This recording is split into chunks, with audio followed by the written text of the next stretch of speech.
सकाळच्या घाई गडबडीत अवघ्या 10 मिनिटात इनो, सोडा, दही काहीही न वापरता मस्त असा कुरकुरीत डोसा कसा बनवायचा ते आज आपण बघणार आहोत. डोसा बघा मस्त असा कुरकुरीत तयार झालेला आहे. त्याचं टेक्स्चरही खूप सुंदर आहे आणि तुम्हाला दाखवते बघा किती मस्त हा डोसा तयार झाला आहे. चला तर मग वेळ न दवडता पटकन रेसिपीला सुरुवात करूया. इथे मी एका बाउलमध्ये अर्धा कप बेसन घेतलेलं आहे. बेसन मात्र चाळून घ्यायचं आहे. यानंतर यामध्ये अर्धा कप बारीक रवा घेतलेला आहे. बारीक रवा नसेल तर मिक्सरला जाड रवा बारीक करून घ्या. 1/3 कप इथे तांदळाचं पीठ घेतलेलं आहे, म्हणजे अर्धा कपपेक्षा थोडंसं कमी घेतलेलं आहे. चवीनुसार ह्यामध्ये मीठ घातलेलं आहे आणि हे सर्व जिन्नस आपल्याला व्यवस्थित एकत्र करून घ्यायचे, मिक्स करून घ्यायचं आहे व्यवस्थित. यानंतर थोडं थोडं पाणी घालून डोशाचं बॅटर आपल्याला तयार करायचं आहे. तर इथे मी सुरुवातीला 1 कप पाणी घेतलेलं आहे. आता हे व्यवस्थित आपल्याला घोटून घ्यायचं आहे आणि ह्यामध्ये गुठळ्या होणार नाहीत याची काळजी घ्यायची आहे. एकदम स्मूथ असं हे बॅटर आपल्याला तयार करायचं आहे. तर डोशाचं जे बॅटर असतं तसंच बॅटर आपल्याला इथे तयार करून घ्यायचं आहे. 1 कप पाणी इथे मी वापरलेलं आहे आणि यासोबतच हे पीठ जे आहे ते चांगलं घोटून घ्यायचं आहे 2 ते 3 मिनटं. आता पुन्हा मी 1 कप पाणी घेतलेलं आहे. ह्यातलं अर्धा कप पाणी आपण ह्यामध्ये घालूया आणि पुन्हा एकदा चांगलं हे घोटून घ्यायचं आहे. तर इथे बघा मस्त असं हे बॅटर आपलं तयार झालेलं आहे. ह्याची कन्सिस्टन्सी तुम्ही पाहू शकता. तर इथे एकूण मला 1.5 कप पाणी लागलेलं आहे. अर्धा कप पाणी आपलं शिल्लक राहिलेलं आहे. आता हे जे बॅटर आहे ते आपल्याला 5 ते 7 मिनटं झाकून ठेवायचं आहे. विश्रांतीसाठी आपण हे ठेवून दिल्यानंतर हे बॅटर बघा थोडंसं घट्ट झालेलं आहे. तर असंच बॅटर आपल्याला हवं आहे. याचा आपल्याला आता डोसा तयार करून घ्यायचा आहे. चला तर मग फक्त 10 मिनटं आपल्याला लागले आणि कमी साहित्यात मस्त असा नाश्ता तयार होतो.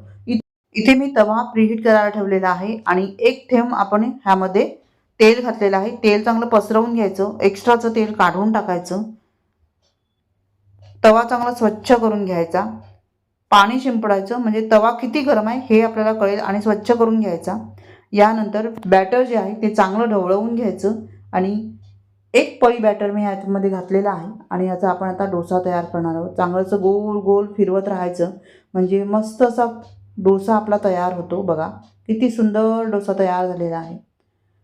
अगदी मोजक्या साहित्यात मोजक्या वेळेत पटकन हा नाश्ता तयार होतो. वरून जर तुम्हाला चटणी करायची नसेल तर असा बारीक चिरलेला कांदा, बारीक चिरलेला टोमॅटो, एखादी मिरची आणि बारीक चिरलेली कोथिंबीर घालायची आणि वरून थोडंसं तेल घालायचं.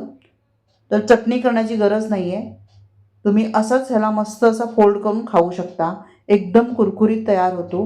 मंद आचेवर चांगलं कुरकुरीत तयार करून घ्यायचं आणि डोसा बघा आपोआपच निघालेला आहे. मात्र डोसा बनवताना नॉनस्टिक तव्याचाच वापर करा म्हणजे डोसे चांगले निघतात. तर इथे बघा हा डोसा आपला तयार झालेला आहे.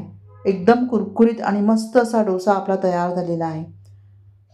चला तर मग आता दुसरा डोसा आपण तयार करूया. दुसरा डोसा तयार करताना तेल मात्र ह्यावर लावायचं नाही आहे. पाणी घालून तवा चांगला स्वच्छ करून घ्यायचा आहे आणि यानंतर 1 पळी बॅटर घालायचं.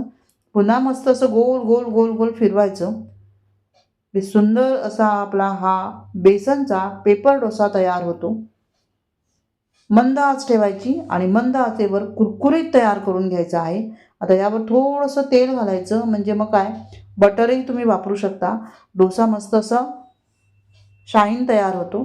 त्याला मस्त अशी शायनिंग येते आणि हा बघा मस्त असा कुरकुरीत डोसा तयार झालेला आहे. रेसिपी आवडली तर लाईक आणि कमेंट करायला मात्र विसरू नका. व्हिडिओ पाहिल्याबद्दल तुम्हा सर्वांचे खूप खूप आभारी आहे. धन्यवाद.